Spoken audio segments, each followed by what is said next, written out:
મહુવામાં તારીખ 29 માર્ચે થયેલા એસીબી ટ્રેપ કેસમાં છેલ્લા કેટલાય સમયથી ફરાર રહેલો એએસઆઈ અશોક રામભાઈ ડેર આજે અંતે એસીબી સમક્ષ હાજર થતા તેની ધરપકડ કરવામાં આવી છે। કેસની પૃષ્ઠભૂમિ મુજબ ફરિયાદીએ બેંકમાંથી લોન લીધી હતી, જેના હપ્તા ચૂકવવામાં નિષ્ફળ રહેતા બેંકે ફરિયાદી સહિત 3 લોકો વિરુદ્ધ કાયદેસરની કાર્યવાહી હાથ ધરી હતી।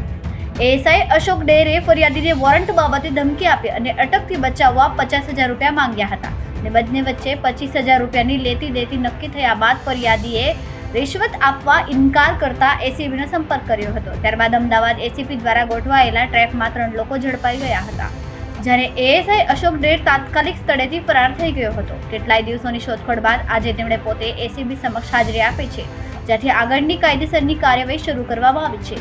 આ કેસ મહુવા પોલીસ મથકમાં ચાલતા ભ્રષ્ટાચારના ગંભીર આરોપોને ઉજાગર કરે છે।